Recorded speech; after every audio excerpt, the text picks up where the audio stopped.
What's up YouTube? Welcome to New Parents in Training. So today I'm going to talk about some of the accessories for your Breville. And there are a few accessories that I strongly suggest you to get. Especially you just spend like what, $500–600 on this espresso machine. You want to get the most out of it, right? So first thing I wanted to mention is the Portafilter. So I got this off from Quima coffee product. So they have this 54mm Portafilter. And it's pretty cool. They come with a filter basket as well. What is really cool about it, because it's bottomless, so you can actually see the coffee coming out and the creamer coming out of the extraction while you are brewing your espresso. So that's really cool. I strongly suggest you to get one of this. And plus the handle is actually wood. So yeah, it's really neat. So let me just show you a comparison of the one that came with the Breville. So yeah, it's kind of chunky. It's a little bit heavier than the Quima one. But yeah, as you can see, the one that came with it, you are not going to see anything that coming out aside from just where the coffee will come out from the side. But with this one, you can actually see how the coffee is forming and coming out. So it's really cool. I strongly suggest you to get one of those. Now, just FYI, once you get this type of bottomless portafilter, you do not want to use the dual wall 2 cups with the original portafilter. So this basket, if you use on to this handle here, the coffee will spill everywhere. Like I tried, it didn't really work. But the other one, the one with the many holes, that's also a 2 cup size. That one works really well with this bottomless portafilter as well. And I think it's just same size. It's the same as the one that came with the portafilter. So just keep that in mind. Now another thing that I want to mention is one of this funnel. So if you have used this machine before, especially with the browner on top, you will notice that a lot of times the coffee will fly everywhere if you're not being careful. So with this, you can just hook onto the portafilter, ta-da, and then once you put this in and start letting the coffee to ground, then nothing will fly out.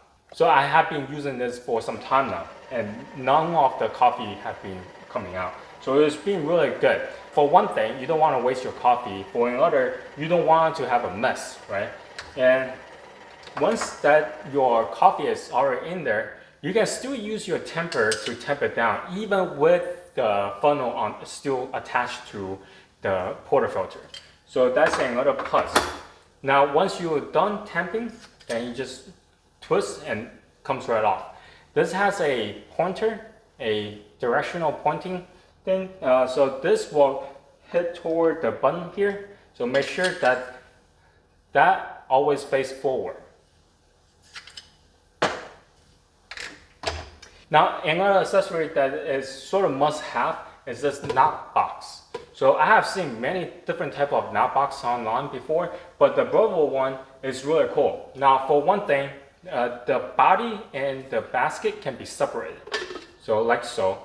And if your basket is full with coffee grounds, coffee pods, then just dump it out. And the inside, this part is dishwashable. So you can wash in your dishwasher. Now, another cool thing about this is the bottom is made out of rubber, has some rubber attachment to it, so it doesn't really slide on your table. So when you knock on the knot box, sometimes you might pull and yank it, well, the thing might come right off. So I found this really useful, and especially I learned this the hard way. So whenever we have, so before I got this knot box, every time I make coffee, I just dump it into the sink and let it just wash it down. You're not supposed to do that. Okay, I found this the hard way. After like 3 years of doing that, our sink, the pipe get clogged constantly now. So every time I snake through the pipe, I pull out coffee grounds. So yeah, don't do what I did. It's a really tough lesson to learn. So get yourself a good knot box. So that way you can collect all the coffee. If you want to use for fertilizing purpose, you can use that as well. So it's really doable. And another is this vacuum canister. So this is a coffee canister from Fellow Vacuum Canister. What it does is, well, as you can see, you can actually see what's inside. So you can store coffee beans, rice, cookies, and whatnot. And it has a built-in vacuum system. So you just twist, and it will suck all the air out. Once all the air is out, then this little button will go down, and you will know that it's being sucked out. And if you want to release the top, just press the button on top, and the air will go in. You will hear a air that going in sound, and then this will come off. It will keep your coffee beans fresh. Now, but the thing about this one, since it's glass, so you might want to put it somewhere that's dark because the sunlight might damage the coffee bean. So just FYI. Something else I wanted to mention is this steamer. So this thing is a upgrade from the previous, whatever it was, came with the machine itself. So this one is made out of stainless steel. So the original is a plastic. So this look pretty cool, but you do need to take out the top in order to install this. I have made a video of it. You can check it out on top. And yeah, it's really cool. It's fun to pull around instead of the cheap plastic that it originally came with.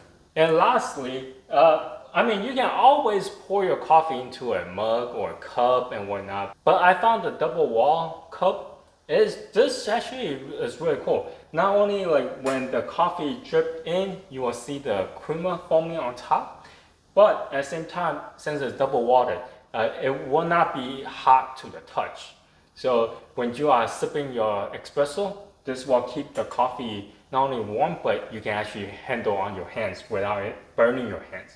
So anyway, yeah, those are the accessories that I have chosen for my machine, and it's been working out really well. It just brings more enjoyment when I'm making coffee in the morning or throughout the day. So if you have any questions, comment down below. Until next time, bye.